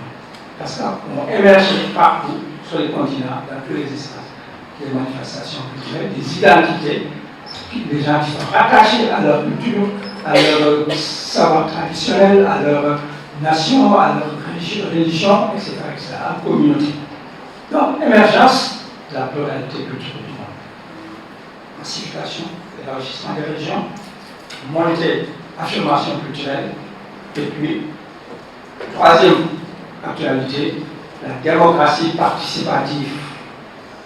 Parce qu'il y a une montée du mouvement citoyen et la revendication des droits des peuples à disposer d'eux-mêmes. Voilà les trois types d'actualités que la mondialisation depuis les années 80 nous montre. Élargissement, affirmation identitaire, exigence. Alors, ça pose ça pour les pays comme les nôtres, pour l'Afrique. La question de la souveraineté. Un monde pareil impose et exige de toutes les communautés autonomie conceptuelle. C'est-à-dire, l'enjeu donc de ce monde, c'est la souveraineté culturelle. C'est la souveraineté culturelle. Et le premier aspect, le noyau de cette souveraineté culturelle, c'est l'autonomie conceptuelle des peuples. Les peuples n'acceptent plus que le modèle occidental, ses valeurs, son système, son mode de vie s'impose à eux. Ça, c'est terminé. Et là où les intellectuels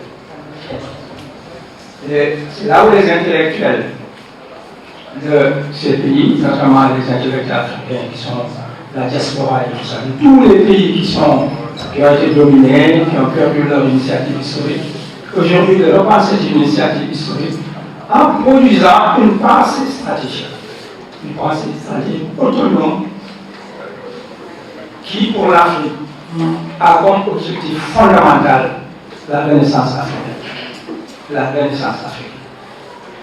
L'exigence de souveraineté, d'autonomie conceptuelle, l'objectif historique et stratégique pour les peuples. Pour l'Afrique, en tout cas, c'est la renaissance africaine. Et cette renaissance africaine elle a été posée depuis les années 50, par les écrivains, les artistes, les contenus qu'il y a eu, mais aussi sur le terrain, sur le continent, par les luttes syndicales, politiques, des étudiants, etc., qui ont fait que les universités ont été un foyer de contestation. On l'a vu ici au Sénégal en 1968, et de manière particulière, jusqu'à présent, l'université se présente d'abord comme un espace de vie. Alors, cette renaissance africaine, elle a été repensée, elle a été pensée d'abord par William Dubois, Marcus Garvey, Cheikh Anta Diop, Kwame Nkrumah, Frantz Fanon, Samir Amin, Abdou Moumouni. Le contenu vraiment endogène par Ampateba, Joseph Kizerbo, Bobo Ama et d'autres penseurs africains. À mon avis, cette renaissance de l'Afrique repose sur trois piliers. Le premier pilier, c'est la richesse. C'est la richesse. Richesse. Parce que l'image que qu'on nous a donnée, et que même nous avons de nous-mêmes, c'est que nous sommes pauvres. Nous sommes pauvres, nous sommes humiliés. Nous n'avons rien, nous ne pouvons rien. Le renversement conceptuel premier, ça concerne la notion de richesse. Ça veut dire que les Africains doivent savoir qu'ils sont riches, que l'Afrique est riche. C'est le premier élément de ce paradigme, c'est que nous sommes riches. Nous ne sommes pas pauvres, nous refusons la pauvreté parce que nous sommes riches. Je vais revenir là-dessus sur chacun des éléments. Le deuxième pilier, c'est la puissance. C'est la puissance. L'Afrique est puissante. Et je vais vous le dire tout à l'heure. L'Afrique est puissante et surpuissante. Mais on le fait croire à nos générations, à nos hommes d'État, aux dirigeants, qu'on est faible. On est dépendant, on est faible. On n'accepte même pas notre pouvoir dans les instances internationales. On n'a même pas pouvoir des négociations nulle part, même sur nos ressources stratégiques. On ne négocie pas. On prend 1%, 10%, etc. Il faut le renversement conceptuel relatif à la puissance. Troisième pilier, c'est le rayonnement. Le rayonnement, putain, le rayonnement. L'Afrique est un continent qui règne. Si vous êtes au-dessus des satellites ou vous êtes au-dessus du continent, non. Vous allez devoir voir des couleurs, des rayonnements, des lumières, des faisceaux de lumière conjugués, de belles couleurs. C'est ça. Troisième pilier de la Renaissance africaine. Ça renforce totalement l'esprit d'asservissement et de faiblesse à l'égard des puissances étrangères. J'ai dit donc que tout s'est passé. Ça a été déjà passé, ça, dans les années 50, etc. Mais ça a été aussi réalisé dans la lutte politique elle-même. Ça a été esquissé dans le fond des luttes de libération par Amilcar Cabral, par Edouard Chivambo Matlani, par Gamala Abdel Nasser, et bien d'autres sur le continent, mais aussi par des femmes sur le continent, des dirigeants, des penseurs, des leaders de cette Renaissance africaine. Et le processus vers cette autonomie conceptuelle est aujourd'hui à les générations contemporaines. Celles-ci ne sont pas à reste. Parce que les jeunes aujourd'hui se battent contre la domination étrangère impérialiste sur tous les fronts. Il faudrait qu'on fasse plus attention. Il faut qu'on ait une interprétation des faisceaux d'indices. Là, du coup, dans matière, même des concepts sociologiques, quand on parle au téléphone, le petit portable, de matière, tout ça, de matière. Mais il faut voir ça à d'autres niveaux, au niveau de la psychologie, de la radicalité qui s'est instaurée et qui aujourd'hui pose la question de la souveraineté du droit des peuples à disposer. Donc, les jeunes aujourd'hui sont dans ce tabac. Alors, donc, trois piliers de la Renaissance. La vision qui doit s'articuler à ces trois piliers sont au nombre de trois également. D'abord, c'est de nous voir nous-mêmes, de voir l'Afrique, de voir nos familles, de voir ce que nous sommes, nos traditions, notre histoire, selon la vision de la grandeur.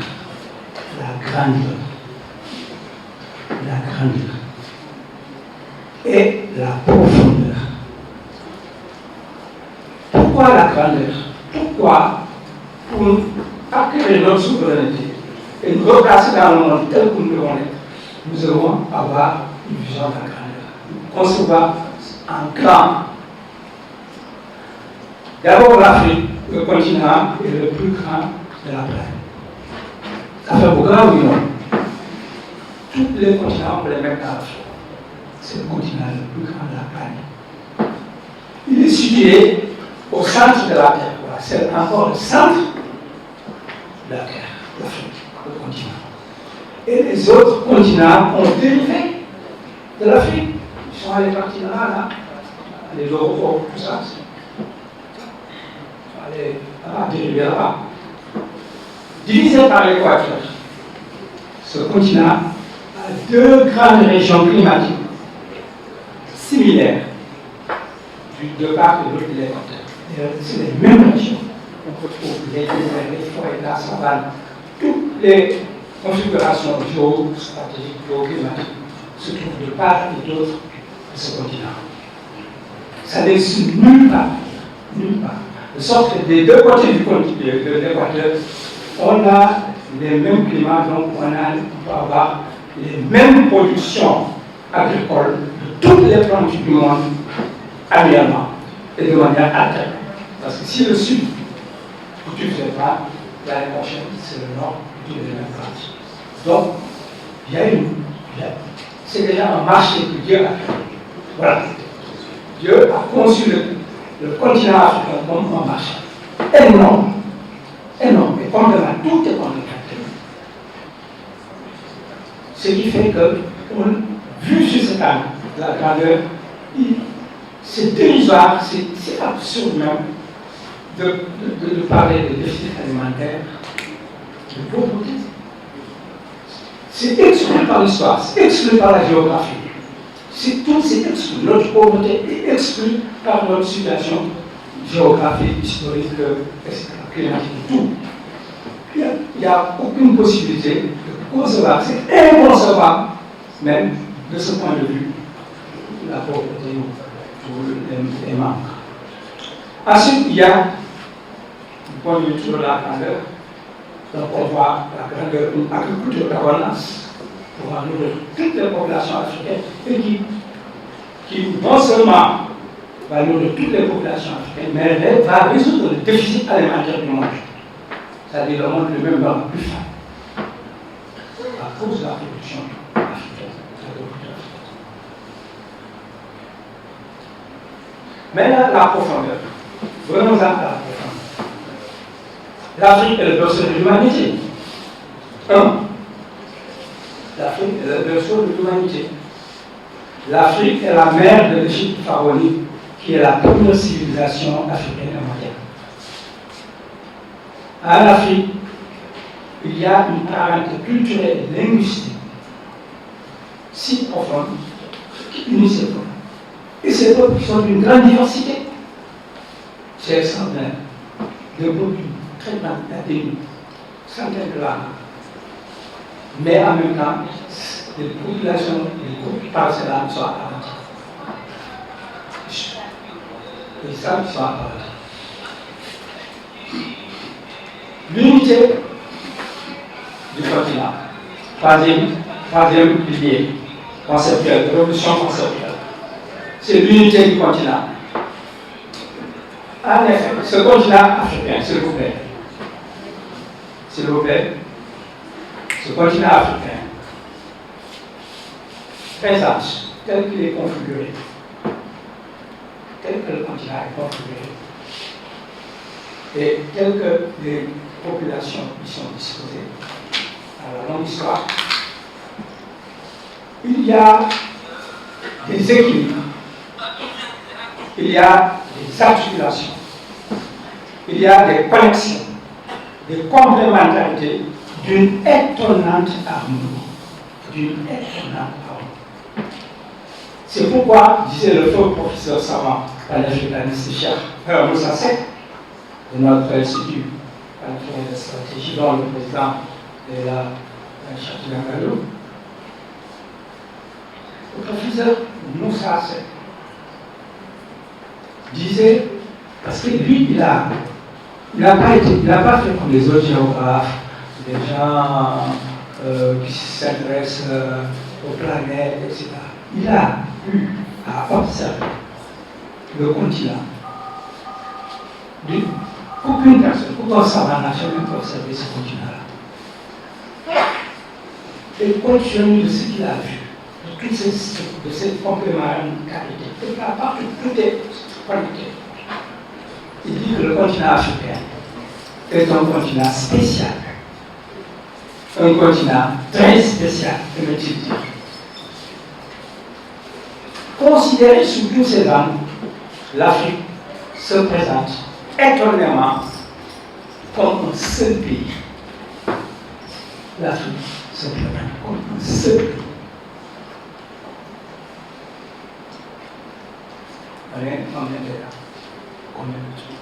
Nous-mêmes, on pense qu'on est écarté, on est morcelé. C'est le cas.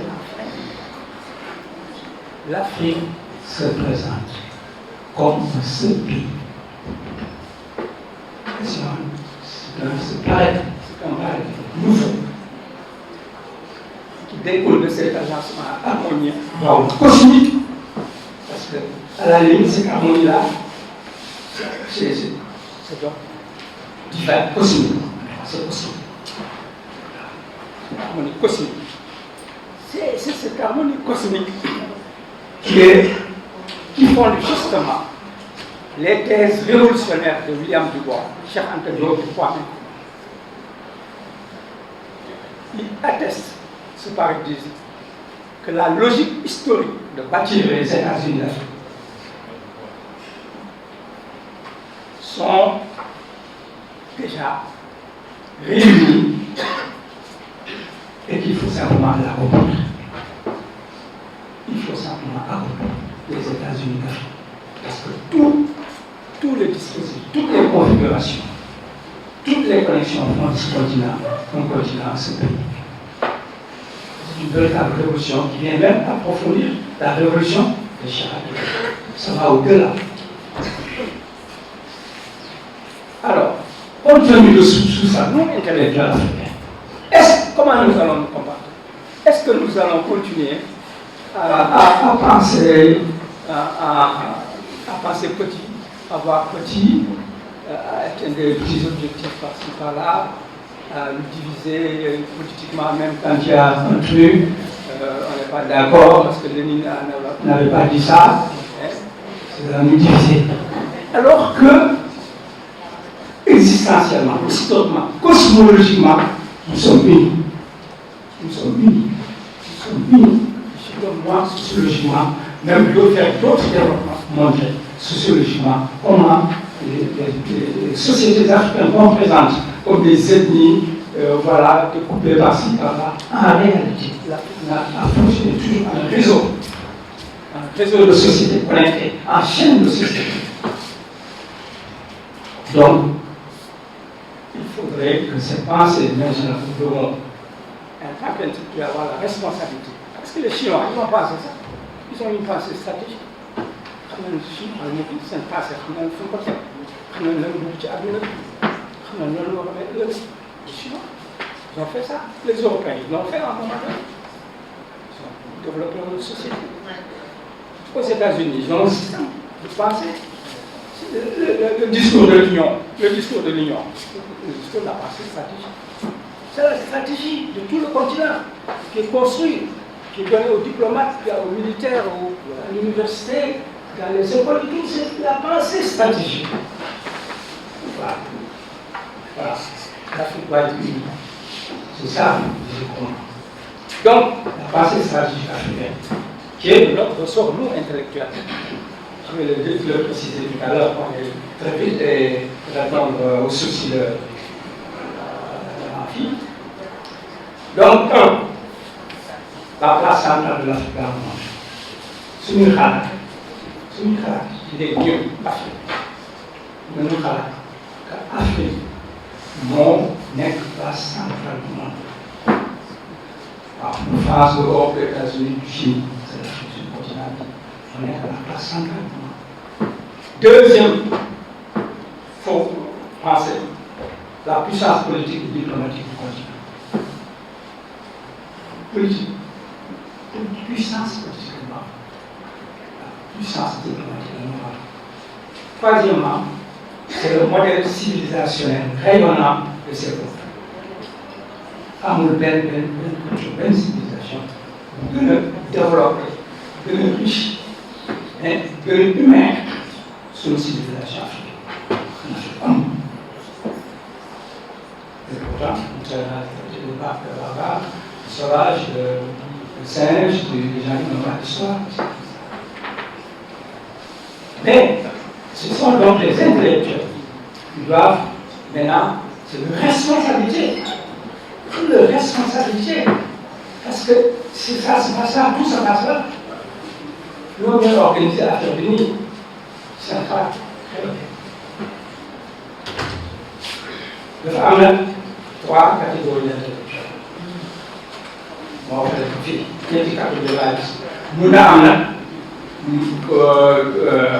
mu des wala yu demee noonu mais ñett laa gis pour le moment te ñetti catégories yooyu yëpp ñu séparé du distingue 3 zones am na ñuy dem di dikk léegi dinaa leen première catégorie d'intellectuels,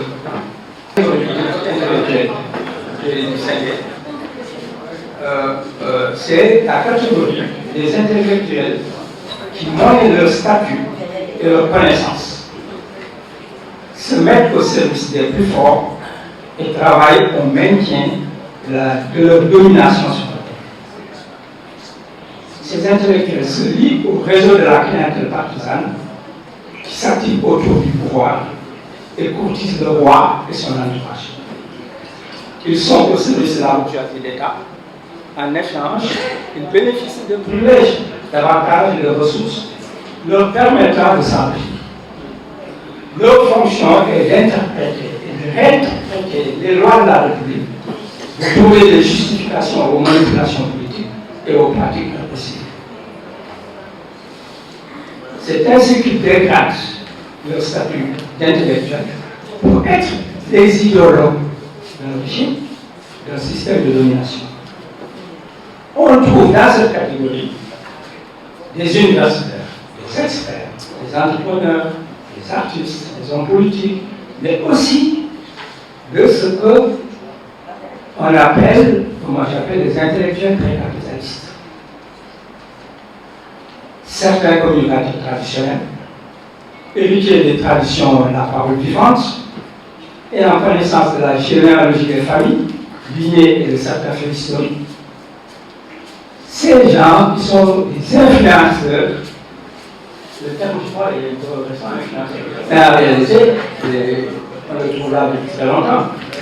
Ces influenceurs habitués des cérémonies familiales, religieuses, présents dans tous les événements sportifs, politiques, culturels, tout à fait à l'aise au sein du peuple, mettent leur talent d'intermédiaire et leur fine psychologie des gens au service des dirigeants politiques, dont la domination actuelle, pour voir si eux qui développent ça, hein, ces intellectuels, aurait ses sources légitimes dans les traditions anciennes.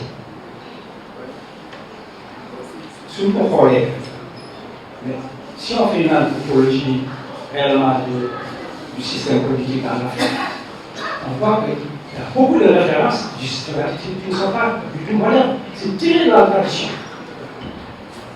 C'est tiré de la tradition. Il y a beaucoup, et on le dit aujourd'hui, il y a beaucoup, il y a mon fils, etc. Ce titre foncier de etc. Bon. Objectivement, ils influencent les opinions en faveur de l'hégémonie politique du groupe dirigeant et le maintien du système hiérarchique de domination.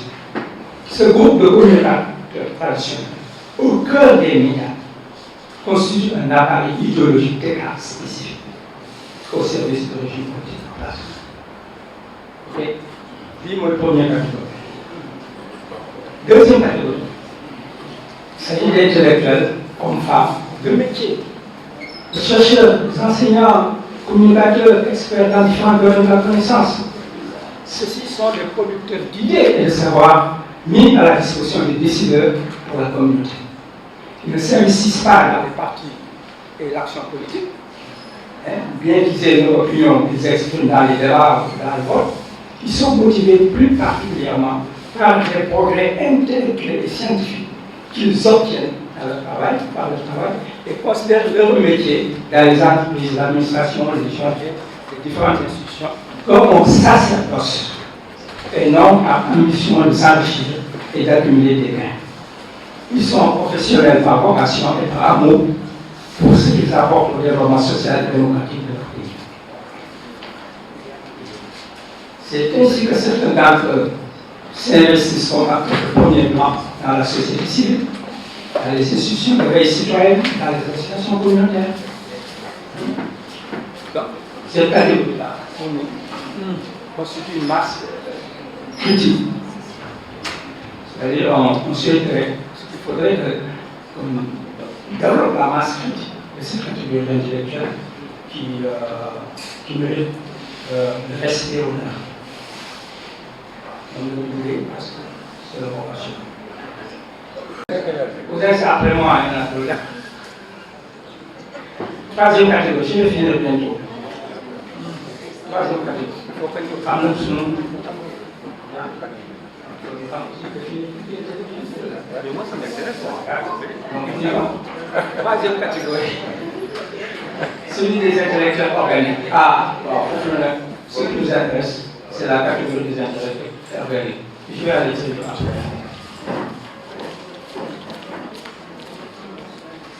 La mission et le rôle des intellectuels organiques, c'est d'aider l'Afrique à prendre conscience de ses forces et de son génie et de s'émanciper d'elle-même. L'intelligentsia seule, écrit Samir Amin, est capable d'aider une société à prendre conscience d'elle-même et à prendre en charge sa propre modernisation. Félicitations. Modernisation ne signifie pas ici pour Samir Amin, le développement, la réalisation de grandes infrastructures, tout ça. Il signifie développement culturel et matériel intégral de la société et création d'une modernité enrichie. Alors, cela se distingue par l'engagement politique ferme et actif dans le champ intellectuel et dans la technologie pour la cause du monde. Ce sont des universitaires, académiciens, chercheurs savants, des ingénieurs, architectes, inventeurs, créateurs, des cadres rompus dans le domaine, qui se trouvaient de l'école occidentale, arabe, arabo-musulman, ou des intellectuels endogènes, traditionnels. Alors, je fais un coup d'état sur le président au bout de 3 minutes. Je préviens. Donc, affaire pour l'intellectuel organique, il fallait définir comme un corps, ils sont définis comme un corps constitué,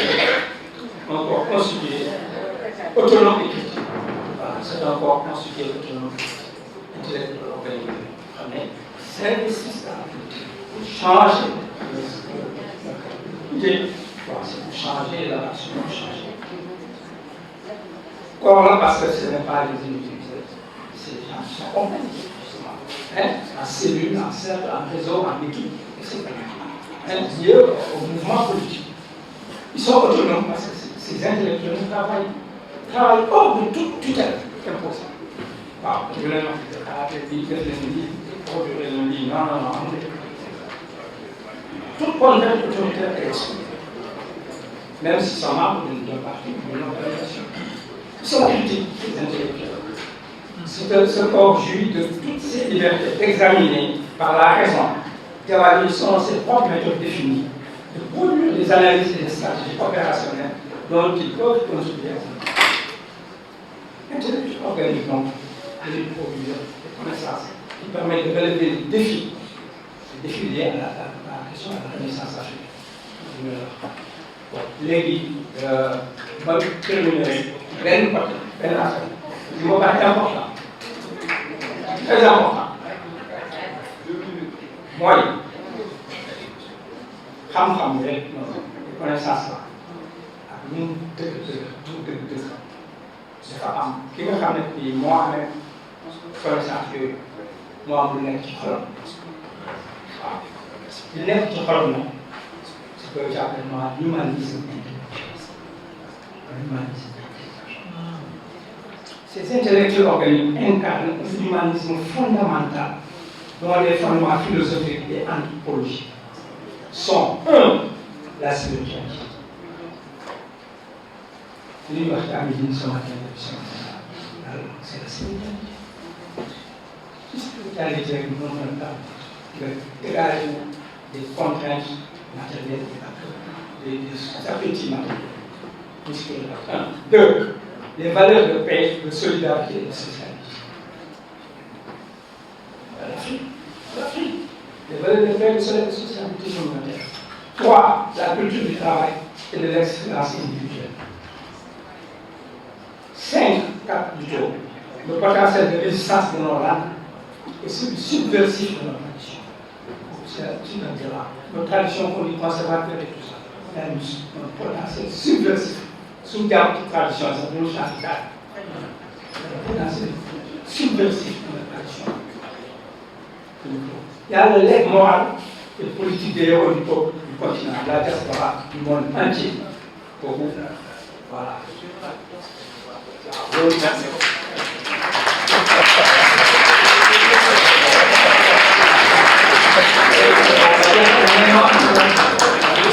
Donc, c'est à l'entame de mon intervention.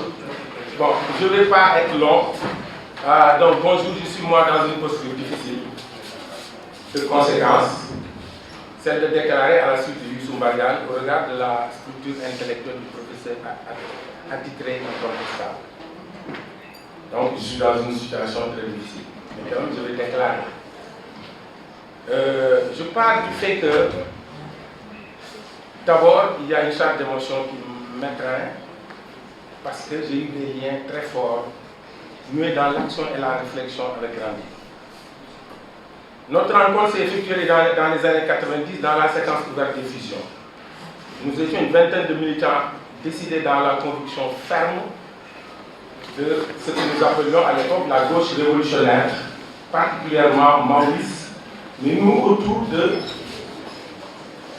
autour d'une figure importante de l'intellectuel qui est la liaison avec les masses. Parce qu'elle est fondamentale. Nous avons toutes les idées du monde, mais si nous ne les investissons pas, si nous ne les partageons pas, si nous ne recueillons pas les pensées des masses, cela ne sert absolument à rien du tout. Parce que les intellectuels ne font pas l'histoire, ce sont les masses qui font l'histoire. Donc nous étions dans cette catégorie-là, et quand Amélie est arrivé, notre situation politique avait complètement changé. Nous étions dans la dynamique de liaison avec les masses. Donc, ce qu'il a fait d'abord, c'est dans cette période que la descente d'Amélie a été la base d'un rapport inestimable. Il nous a permis l'une des percées les plus extraordinaires à Gerserine Touba et à la montagne. L'engagement de la femme de son frère, Mati Diamra. Je salue la mémoire de son frère, qui, jour et nuit, nous avait mis à notre disposition toutes les possibilités d'horaire de Mati Diamra.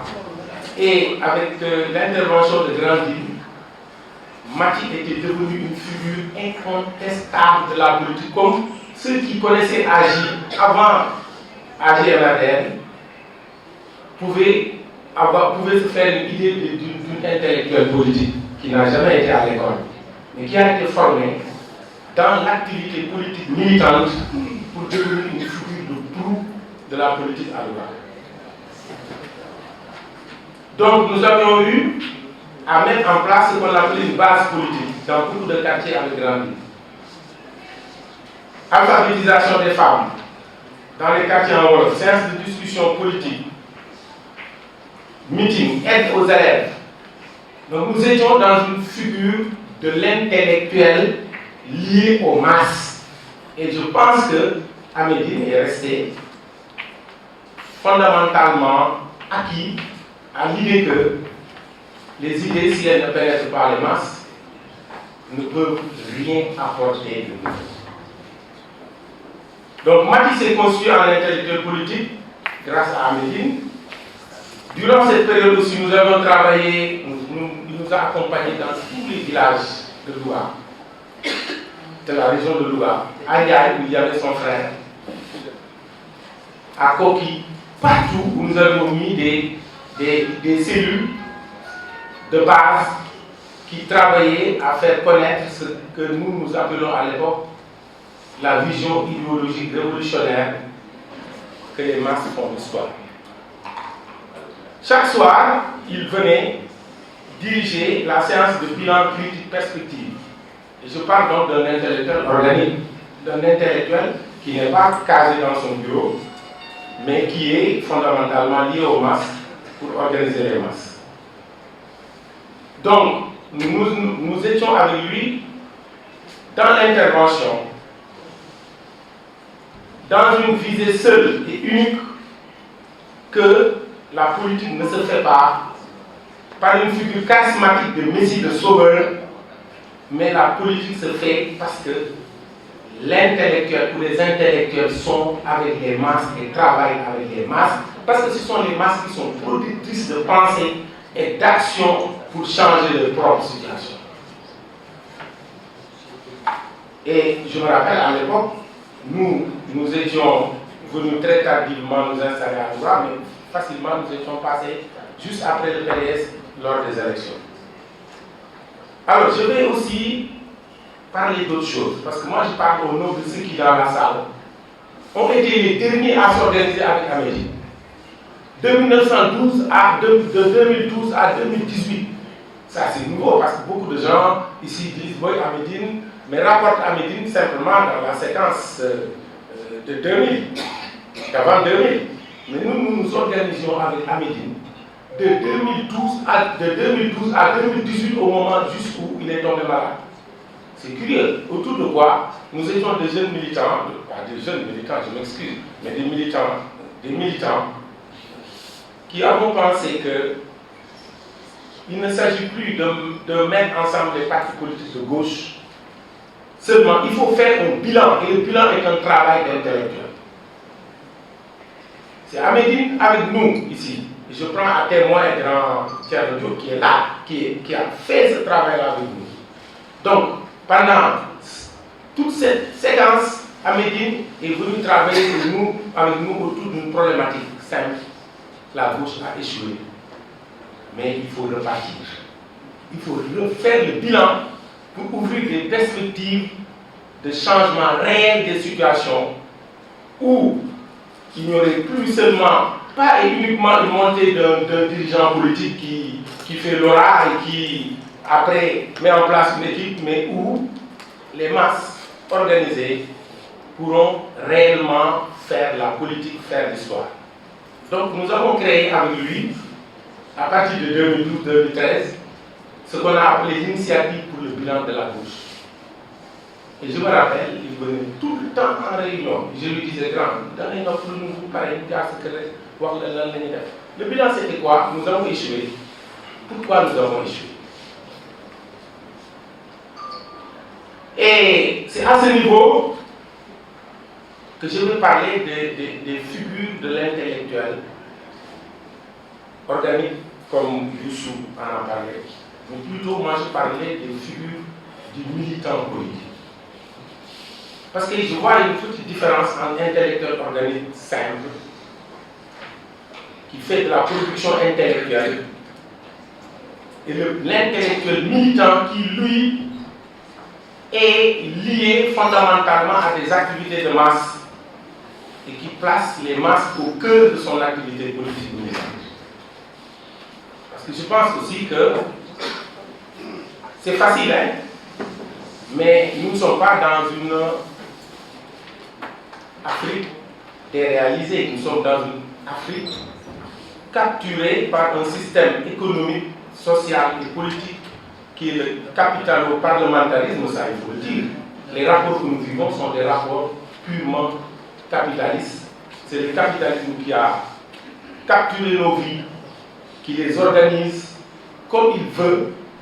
Et aujourd'hui, si l'Afrique est, comme l'a dit Youssou, le continent le plus riche du monde, si les masses africaines ne s'accaparent pas ce qu'il lui appelle une guidance intellectuelle, une souveraineté intellectuelle, l'Afrique ne sortirait jamais de la situation dans laquelle elle se trouve.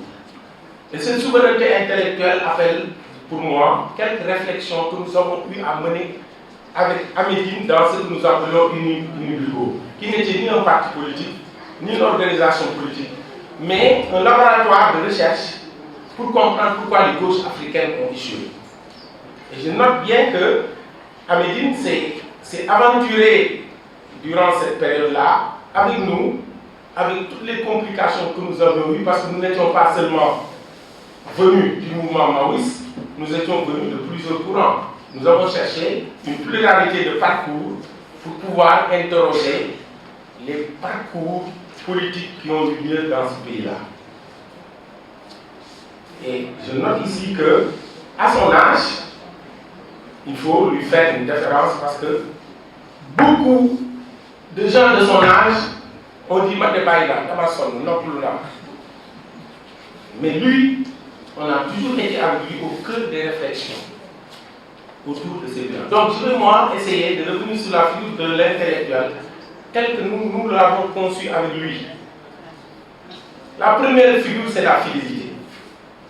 Parce que les intellectuels communistes, j'ai oublié de dire, j'emploie le mot, parce que nous disions communistes, il ne faut pas qu'on ait peur du terme, parce que le communisme, c'est quoi? Nous voulons vivre l'en commun. Nous voulons partager les richesses. Nous voulons partager les loisirs. Nous voulons partager les savoirs. C'est ça le communisme, c'est pas autre chose. Maintenant, comme dit Frédéric Lordon, le communisme n'a jamais eu lieu, mais on lui a donné tous les déboires du monde. On a vilipendé son nom, à tel point que personne ne veut l'entendre. Nous disions, le communisme est encore en route. Le communisme n'est pas du tout défait, parce que c'est une idée, c'est une hypothèse. Et cette hypothèse-là, c'est quoi? C'est la possibilité que les hommes ont de faire leur vie en commun.